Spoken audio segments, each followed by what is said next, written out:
les invito a ponerse de pie para la lectura de la palabra de Dios.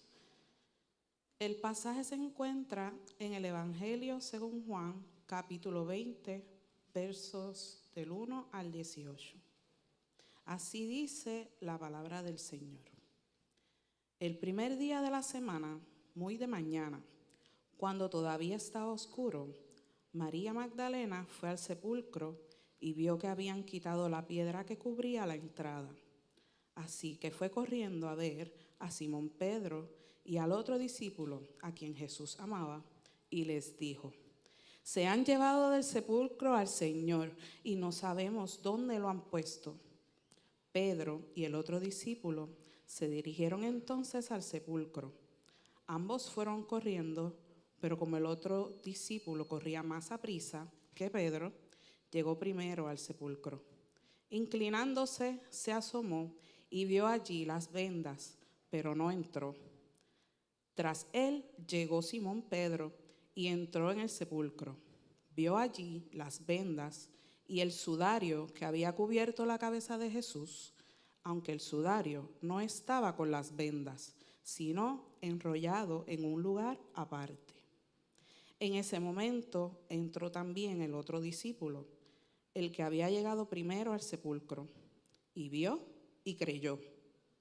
Hasta entonces no habían entendido la escritura que dice que Jesús tenía que resucitar.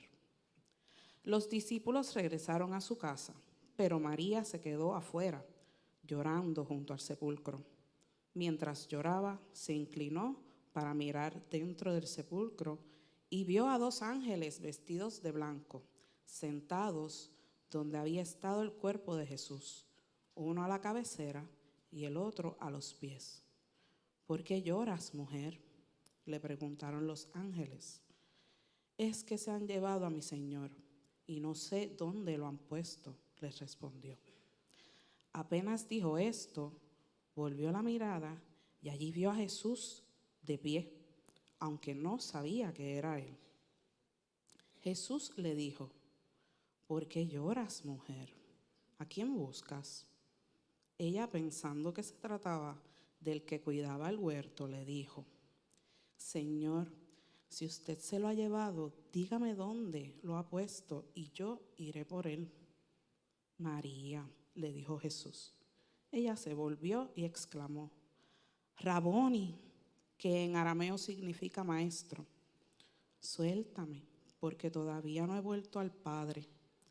Ve más bien a mis hermanos y diles: vuelvo a mi Padre, que es Padre de ustedes, a mi Dios, que es Dios de ustedes.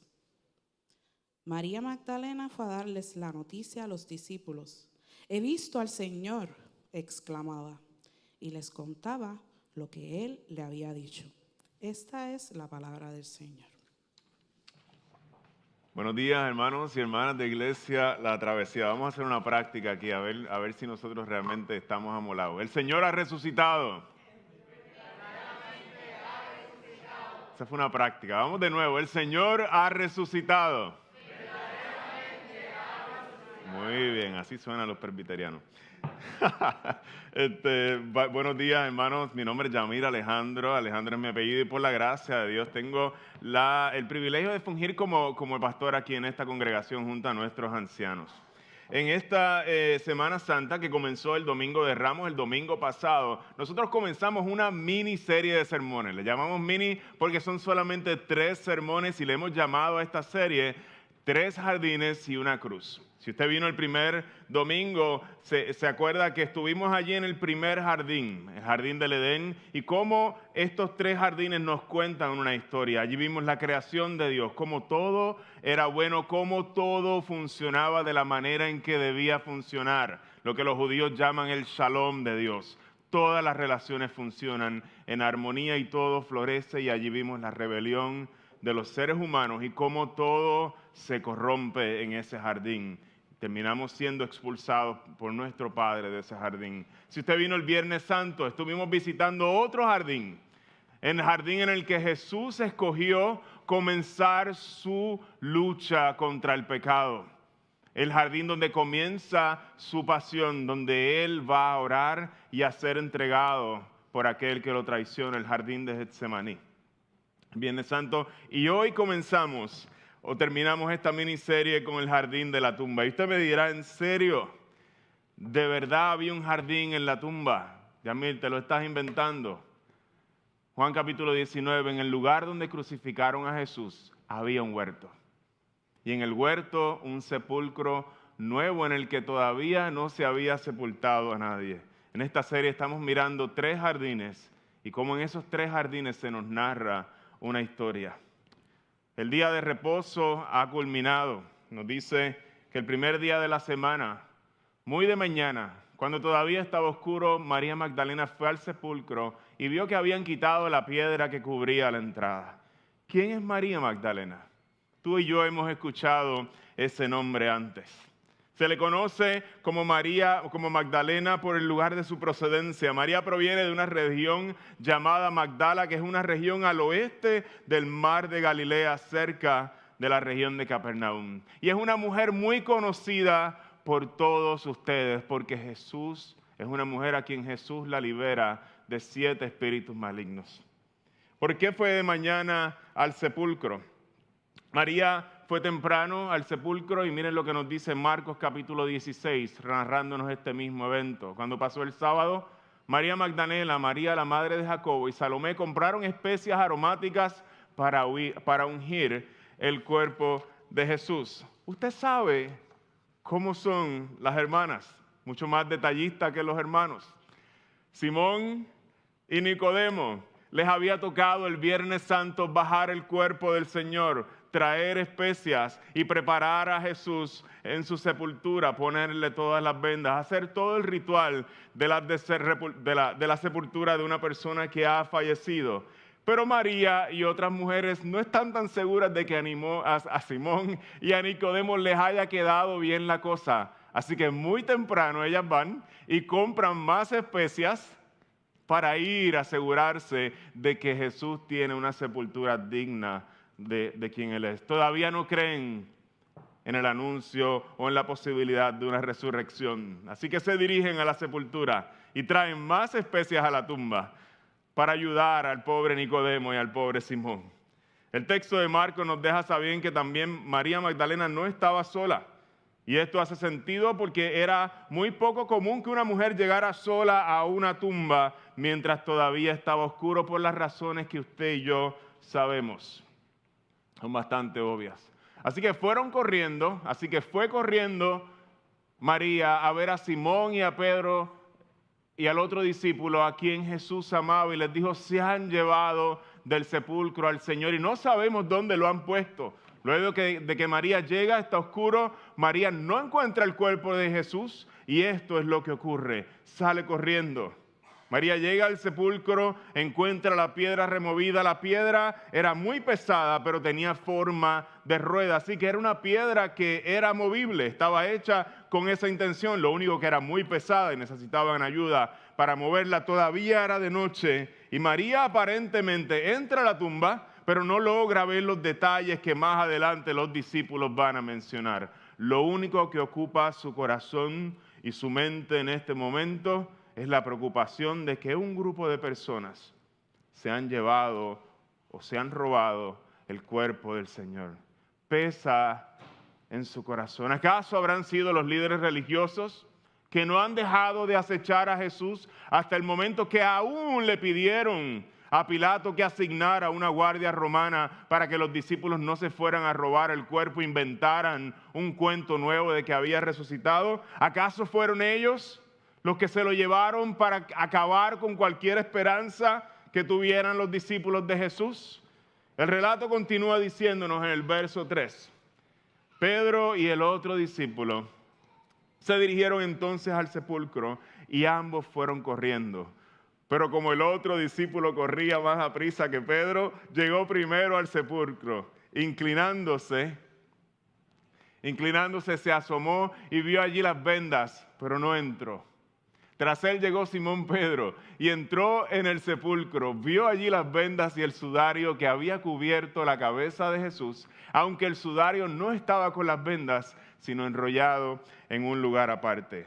Se mencionan 2 piezas en la tumba de Jesús. Están las vendas y está el sudario. Las vendas se utilizaban para envolver el cuerpo y era una especie de, y el sudario era una especie de pañuelo que se utilizaba para ponerlo en la cabeza y amarrarlo para que la quijada de la persona fallecida no se abriera y mantuviera su boca cerrada. Los discípulos llegan a la escena y esperan un caos, esperan un revolú, así como cuando tú y yo llegamos a una escena donde ha habido un robo. No sé si has tenido la mala experiencia de que alguien haya entrado en tu casa, todo está regado. Se llevaron lo que les interesaba y dejaron todo regado, pero no es lo que encuentran los discípulos en la tumba y comienzan a intrigarse sus corazones. Ambos elementos están presentes en esta tumba y ambos, tanto el sudario como las vendas, están puestos en orden. Y hago un paréntesis aquí para saludar a mi mamá que está en Cabo Rojo. Siempre usaba este texto bíblico para decirme, mira, hasta Jesús dejaba su ropa recogida cuando se la quitaba. Se quitó el sudario y las vendas y las dejó recogidas. ¿Cuándo tú vas a aprender a recoger tu cuarto? Gracias, mami, por enseñarme estas aplicaciones bíblicas. Son apropiadas, ¿verdad? Para todos los que quieran aplicárselas. Ahí les va de parte de mi mamá, allá en Cabo Rojo. La escena no es la escena que tú esperas de un lugar donde se han robado un cuerpo. Nos dice el verso 8 que en ese momento entró también el otro discípulo. Y el otro discípulo es Juan, que es quien escribe y no menciona su nombre. El que había llegado primero al sepulcro y vio y creyó. Juan, mis hermanos de la travesía, no es solo el primero que llega a la tumba corriendo. Se queda afuera, pero también es el primero que al ver la evidencia frente a él, nos dice él mismo que él creyó. ¿Y qué significa que creyó? ¿Realmente creyó? ¿De qué manera creyó? ¿Creyó que el relato de María de que se habían robado el cuerpo? ¿Creyó en que Jesús había resucitado? Pareciera que la segunda es la mejor opción, pero por lo que vemos en el verso justo después, pareciera que a pesar de Juan haber creído en la resurrección, aún no ha llegado a una comprensión completa de lo que esto significa. Miren cómo continúa el verso 9. Hasta entonces, a pesar de que él había creído, no habían entendido la Escritura que dice que Jesús tenía que resucitar. Juan cree, pero todavía le falta algo a su fe. Y es comprender lo que las Escrituras dicen acerca de la resurrección. Y quisiera tomar un momento para que pensemos sobre esto. Así nos encontramos algunos de nosotros en esta mañana. Hemos siempre escuchado la historia de que Jesús resucitó y hasta hemos aceptado una invitación a una iglesia en esta mañana. Y muchos de nosotros visitamos la iglesia cada domingo y hemos aceptado a esta historia y la hemos creído, pero muchas veces no hemos entendido lo que la Escritura dice acerca de la resurrección. Muchos de nosotros no cuestionamos el evento de la resurrección, lo damos por sentado. Por eso estamos aquí celebrándola esta mañana, pero todavía nos falta algo. Nuestra creencia acerca de la resurrección muchas veces es superficial. ¿Y por qué es importante que nosotros comprendamos a fondo la resurrección de Jesús y sus implicaciones? Y quisiera que saborearas esto conmigo. El cristianismo no es un sistema filosófico. El cristianismo no es un código moral que seguimos. No es un sistema filosófico, no es un código moral que nosotros seguimos. El cristianismo está basado y fundamentado en hechos históricos y la resurrección es uno de estos hechos históricos sobre los cuales descansa nuestra fe. El cristianismo afirma que Dios ha intervenido y se ha metido en nuestra historia para traer salvación a los seres humanos. Y si estos hechos históricos se caen, es decir, si son ficticios, entonces la fe cristiana no sirve para nada. Y es por eso que nosotros necesitamos poder afirmar y entender lo que las Escrituras dicen acerca de la resurrección. Mira lo que dice Pablo. Y si Cristo no ha resucitado, nuestra predicación es basura. no sirve para nada, como tampoco la fe de ustedes, hermanos de Iglesia de la Travesía. Porque si los muertos no resucitan, tampoco Cristo ha resucitado. Y si Cristo no ha resucitado, la fe de ustedes es ilusoria y todavía ustedes están en sus pecados. El sacrificio de Jesús en la cruz no sería válido, dice Pablo, si Cristo no resucitó. Y vana sería la fe que nosotros hemos creído. Y esto es bien sencillo, mis hermanos de la Travesía. No hay una complejidad tras de esto, no hay un razonamiento profundo. Es tan sencillo como decir que los muertos, por más buenas intenciones que tengan, no pueden cumplir sus promesas. Cristo, si está muerto, no puede cumplir sus promesas y llevarte al Padre, a una unión perfecta con el Padre. La resurrección es la garantía de que todo lo que Jesús prometió se cumplirá, porque son las promesas de alguien que está vivo. Uno de los argumentos que da paso al caso de la resurrección más fuerte lo encontramos en los primeros cristianos, los primeros discípulos y los discípulos que vivieron en los primeros siglos. El efecto radical de la resurrección en sus vidas. Es la creencia en la resurrección lo que va a generar un despertar, un crecimiento exponencial en los cristianos del primer siglo, a pesar de la persecución intensa que ellos experimentaron. Ninguna explicación alternativa puede hacer sentido de la sangre de los mártires de la iglesia. Es como si tú dijeras, Pedro, te imaginas a Pedro y a los demás discípulos la noche del sábado pensando cómo nos vamos a robar del cuerpo de Jesús, y luego de que nos robemos el cuerpo vamos a decirle a todo el mundo que resucitó, y nos vamos a inventar este tema y lo vamos a seguir promocionando. ¿Y qué vamos a ganar? ¡La muerte! ¿Y qué vamos a ganar con eso? Que maten a nuestros hermanos. ¿Y qué vamos a ganar? Que nos sigan matando y derramando nuestra sangre. ¿Hace sentido inventarse un relato como este cuando lo que te vas a ganar es la muerte misma? No hace ningún sentido. Es la sangre de los primeros cristianos la que da testimonio de la resurrección de Cristo Jesús, de que lo que vieron no se lo inventaron.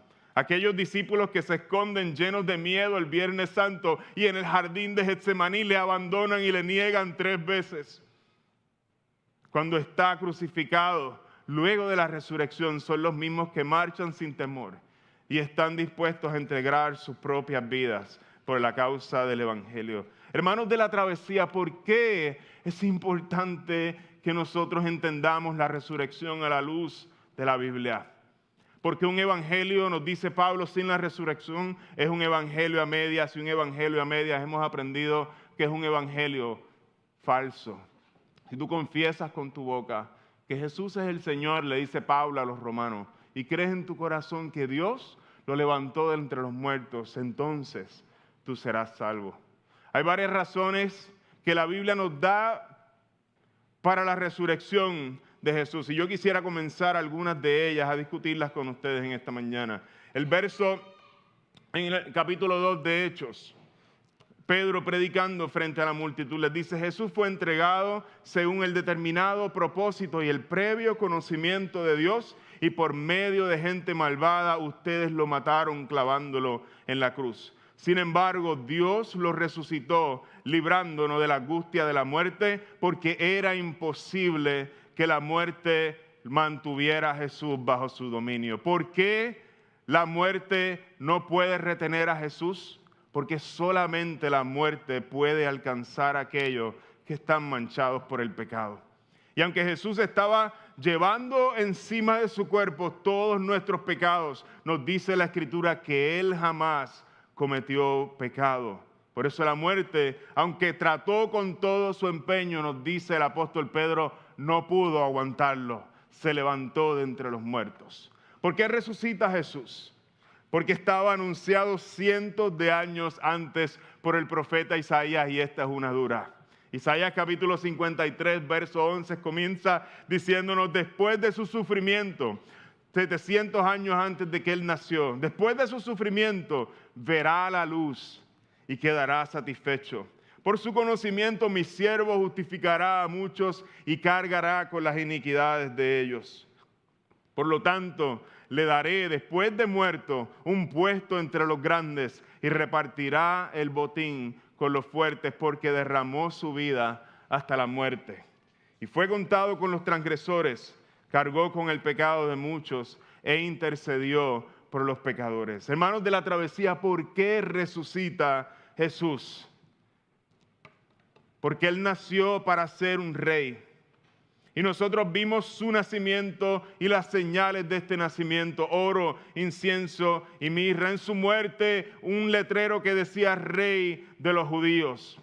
Todavía no lo hemos visto coronado y todavía no lo hemos visto sentado en su trono como un rey. Todavía hay mucho trabajo que hacer. Hay un mundo nuevo que formar y Él es el Rey de los Judíos. Para esto nació y su misión no solo es morir para perdonar nuestros pecados. Él vino para gobernar sobre la tierra y hacer todas las cosas nuevas. La historia no termina en la Semana Santa, el reinado de Jesús comienza en la Semana Santa. ¿Por qué resucita Jesús? Simple y llanamente por amor.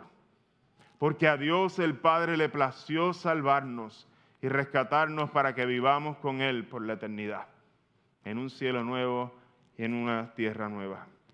Yo quisiera que nosotros tomáramos un momento para meditar en algunas implicaciones que tiene esto para los cristianos, y lo ha tenido por 2000 años. Es necesario que nosotros podamos escuchar estas cosas y le ayuden a nuestra alma a recobrar el asombro de la obra de Cristo en la cruz y su resurrección. Si yo creo que Jesús resucitó, entonces no me puede destruir el que no se cumplan mis sueños. No me puede destruir el que no se cumplan mis sueños en este mundo. No me destruye el no haber logrado lo que quería, porque hay tiempo de sobra en un mundo nuevo donde seremos resucitados con Él. Si yo creo que Jesús resucitó, entonces yo creo de todo corazón que lo más seguro que tengo en esta vida no es la muerte. La muerte no es ya lo más seguro que tengo en esta vida, sino la vida. Y eso, hermanos de la travesía, lo cambia todo. Si Jesús resucitó y yo creo esto, yo puedo ser generoso con mi tiempo y con mi dinero porque ya el temor no me consume. Porque ya el temor no me consume, puedo entregar mi vida en servicio a otro. Porque mis días ya no están contados. Tengo demasiados días como para guardármelos para mí mismo y no compartirlos con los demás. Si yo creo que Jesús resucitó, yo puedo descansar porque Dios está en control de la historia y nos ha mostrado que al final hay una gran victoria y pase lo que pase, nuestras vidas están guardadas en Él. Si yo creo que Jesús resucitó, termino con esta, puedo experimentar profundo consuelo de manera misteriosa, aún en tiempos de dolor. No negar mi dolor, pero experimentar profundo consuelo ante las enfermedades y ante la muerte de un ser querido. Porque si Jesús resucitó, la muerte, nos dice la Biblia, la enfermedad, la tragedia, el dolor, la injusticia, todas estas tienen una fecha de expiración. Todas van a caducar un día, porque Jesús resucitó.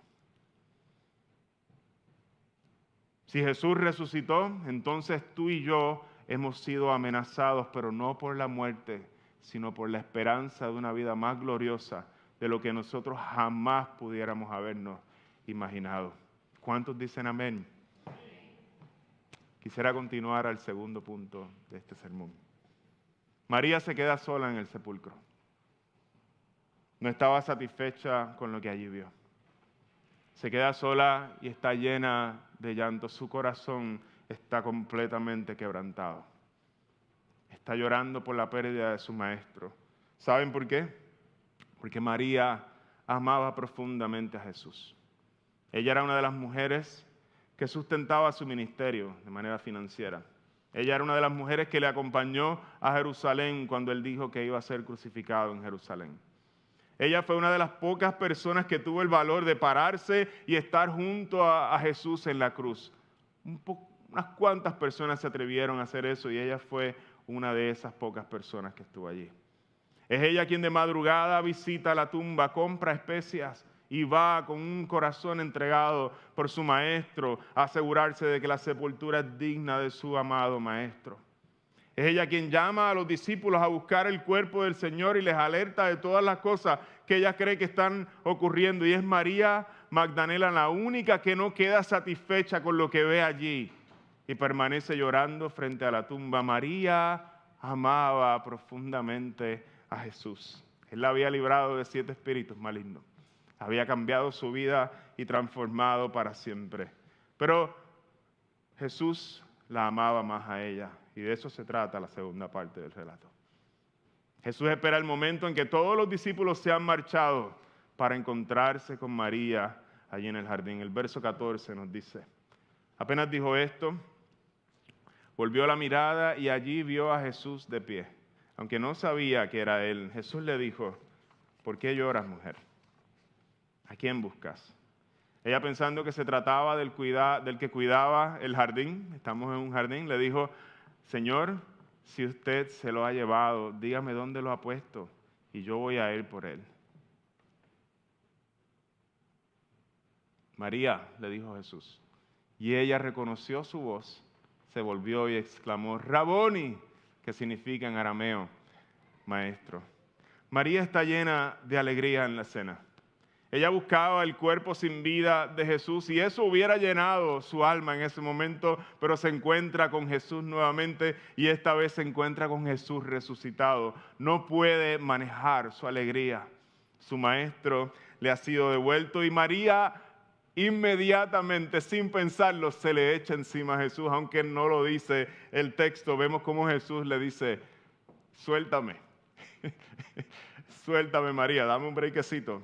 Un brequecito. Ella se le echa encima, se le abalanza encima, porque todavía no he vuelto al Padre. Y mucha gente a través de la historia ha entendido esto más o menos como de la siguiente manera. Si usted mira aquí, esto es una pintura, déjenme ver el nombre de la persona de nuevo, de Giotto de Bodano, un pintor italiano que vivió cerca del siglo XIV.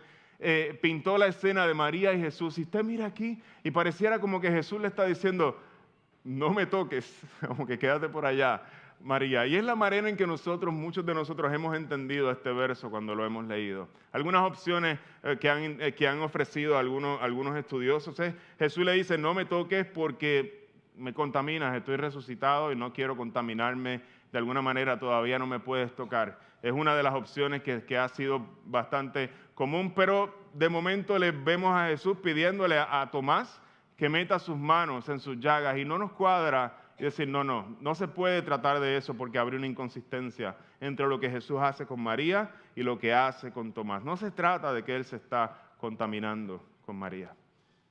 No tengas miedo, es una posible traducción que algunos proponen, un error del griego, se parecen bastante las palabras y hay que tener mucha cautela con estos movimientos. No es la mejor explicación de que Jesús le está diciendo a María, no tengas miedo, tratándose de un error en el texto griego. Otros dicen que Jesús no tenía un cuerpo resucitado y que no quería que María se diera cuenta al tocarlo. Todas estas de alguna forma nos dejan deseando algo más. Yo quisiera proponer una mejor explicación, obviamente no es mía, yo no soy tan inteligente. En las crónicas de Narnia, Aslan, un gran león que vive en un mundo mágico en la tierra de Narnia, escrito por C.S. Lewis. Cerca del momento en que los niños, esto es un mundo mágico donde solamente los niños pueden entrar, y Aslan es la figura de Jesús en este mundo, un gran león que es rey de la tierra de Narnia. Cuando los niños están a punto de cumplir su última misión en la tierra de Narnia, saben que no van a poder regresar a la tierra de Narnia y están muy tristes porque ya están llegando a la adolescencia y ese es solamente un mundo para niños. En ese momento a Aslan le dicen, tranquilos, porque yo también existo en su mundo, pero van a tener que aprender a conocerme por otro nombre, y los envía de vuelta al mundo. Algo así está ocurriendo en la escena de María. María se abraza a la idea de que Jesús le ha sido devuelto, lo abraza, pero Jesús le ayuda a entender que ya no va a poder abrazarle de la misma manera que lo ha hecho hasta el momento. Él tiene que regresar al Padre. María va a tener que abrazar a Jesús y conocerle de otra manera, porque ya su tiempo con Jesús no va a ser igual, y es por medio del Espíritu Santo. Y le dice Jesús a sus discípulos, esto es algo bueno. Ellos tienen que aprender a conocer a Jesús, pero ya no de la misma manera. Ahora tienen que aprender a verlo en la persona del Espíritu Santo. Les conviene que yo me vaya, que yo les enviaré al Consolador, y Él los va a guiar a toda verdad. El relato culmina con una encomienda que Jesús le da a María. Ve más bien a mis hermanos y dile, vuelvo a mi Padre, que es Padre de ustedes. Vuelvo a mi Dios, que es Dios de ustedes. Aunque en el primer siglo, hermanos de la travesía, el testimonio de una mujer tristemente no era válido de manera legal, y aunque es muy probable que los hombres no creerían la noticia extraordinaria de los labios de María Magdalena, y en efecto no la creen, aunque todo eso es cierto, es a María Magdalena, una mujer que ha sido liberada de 7 espíritus malignos, a quien Jesús le encomienda anunciar por primera vez la noticia de la resurrección. ¡Cuán hermoso es que Jesús escoja a esta mujer para ser la primera en anunciar el Evangelio luego de su resurrección! ¿Te das cuenta de la naturaleza del mensaje del Evangelio? Una mujer de quien han salido 7 espíritus malignos es la que Jesús escoge para ser la primera en llevar su mensaje de gracia, y ella responde obedeciendo. ¿Sabes por qué lo hace? ¿Sabes por qué Dios nunca escoge lo que tú y yo escogeríamos? ¿Sabes por qué Dios siempre escoge mal? Porque Él desea mostrar que Él no es igual a nosotros y sus intereses no son los mismos que los nuestros. El deseo de Jesús es que la gente pueda ver la obra del Evangelio aún en la vida de quien lo está anunciando. Tú y yo escogeríamos a otra gente que fuera más creíble en el primer siglo si estuviéramos creando e inventando esta historia, pero Jesús desea que la gente pueda ver una vida transformada a la que nadie le va a creer, y que la transformación de su vida dé validez a este mensaje. María Magdalena, nos dice el texto, fue a darles la noticia a los discípulos. He visto al Señor, exclamaba, y les contaba lo que Él les había dicho. Hermanos de la travesía, quisiera concluir este sermón en esta mañana. El mensaje de María no solamente se quedó allí en el primer siglo, sino que esta mujer en la que Dios derramó su gracia también nos ha anunciado el mensaje de la resurrección a nosotros hoy.